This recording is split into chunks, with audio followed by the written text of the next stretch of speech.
최근 변리사 자격이 없는 분들이 변리사 업무를 대행하여 수수료를 챙기는 이른바 가짜 변리사 사건들이 종종 발생되고 있는데요. 내 소중한 지식재산권이 종이 조각이 되는 것은 물론이고 법적 보호도 못 받는 최악의 상황이 발생할 수가 있습니다. 오늘은 비변리사를 어떻게 구별할 수 있으며 실제로 어떻게 변리사가 아닌 분들이 상담을 진행하고 있는지 사례를 공개해 드리도록 하겠습니다.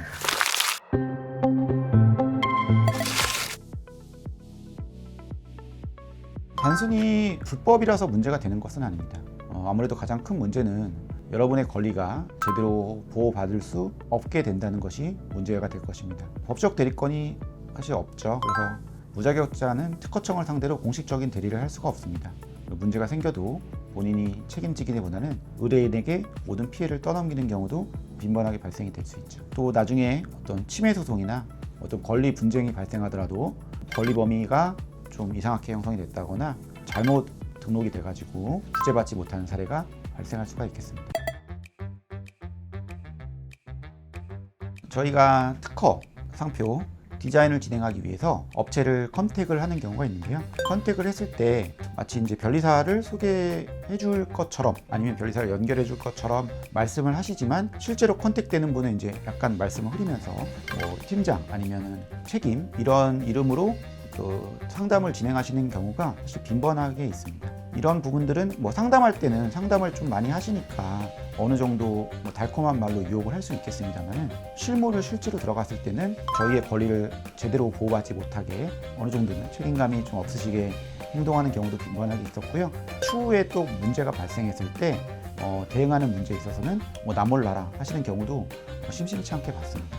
이런 사례를 좀 방지하기 위해서라도 변리사에게 직접 의뢰하고 변리사인지 확인하는 절차가 필요할 것 같습니다. 인터넷 홈페이지에서 대한변리사회를 검색해 보시면 좋을 것 같습니다. 대한변리사회 홈페이지에 접속해서 담당하는 변리사의 이름이 진짜 있는지 검색을 해보시면 좋을 것 같고요.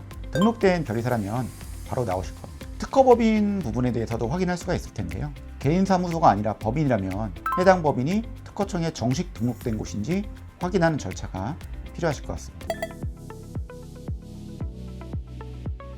사실 반드시 가짜라고 볼 수는 없겠죠. 아무래도 변리사분들도 실무자분들하고 같이 협력하는 경우도 많이 있으니까요.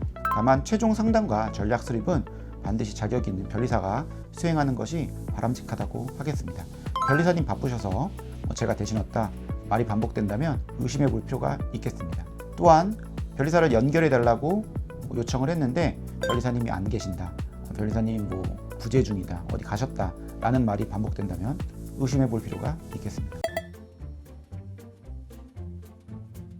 이미 피해를 입으셨다면 주저하지 말고 행동하시는 게 좋겠습니다.